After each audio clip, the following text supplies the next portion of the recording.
కడుపు నిండేది. ఇట్లా కేసులకి కోర్టులు తిరుగుతుంటే మేము అప్పులు అయిపోతున్నాం సార్. మాకు ఏ న్యాయం చేయట్లే. ఇంక్రిమెంట్ ఎస్ఐయా మాకు ఇంక్రిమెంట్ ఎస్ఐ గురించి ఏది ఒక్కటి కూడా కనీసం ఒక్కరోజు కూడా మాకు న్యాయం అనేది జరగల. మాకు న్యాయం అనేది చేయండి సార్. మీరన్నా చేస్తే ఒకవేళ మీ పేరు చెప్పుకుంటాం, నా బిడ్డలకి మేము ఇట్లా బాగుపడ్డామని చెప్పుకుంటాం. మేము ఇట్లా ఎన్నిసార్లు తిరుగుతాం సార్. మేము కేసులకి కోర్టుకి తిరుగుతుంటే మేము ఎప్పుడు సార్ బాగుపడేది?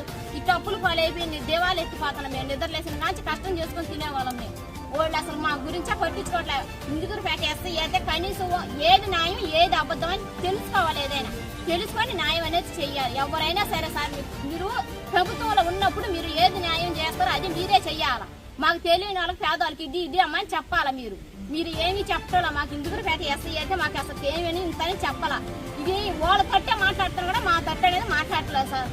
వాళ్ళ తట్టే మాట్లాడుతున్నాడు. మేమైతే ఎట్ట చేయాలో ఎట్ట చెందాలో మాకైతే తెలియటోలేదు. అడుగుతుందని తెలియటోలా.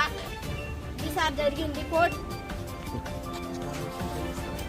ఇదిగో మా మామగారు చనిపోయాడు. మా మామగారు చనిపోయిన కాంచి ఇదిగో మా అత్తమ్మని మేమే సాగుకుంటాం, మేమే చూసుకుంటాం. ఆయనకి షుగర్ అన్నీ బాగలేదు, ఆయనకు హెల్త్ ఆయనకు ఒళ్ళు బాగాలేనానికి ఆయనకి అన్నీ మేమే చూసుకుంటాం, అన్నీ మేమే చెందుకుంటున్నాం. మా ఆయన కేసులకి కోర్టులకి తిరుగుతుంటే మేము ఎప్పుడు సార్ బాగుపడేది?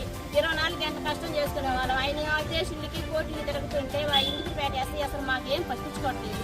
మాకు ఇందుకుపేట ఎస్ఐ గురించి అసలు కనీసం న్యాయం అనేది చేయటం లేదు. మాకు ఆయన ఇందుకుపేట ఎస్ఐ మాకు ఏదైనా న్యాయం అనేది చేస్తే బాగుంటుంది. ఆయన అయితే మాకు చేయటం లేదు.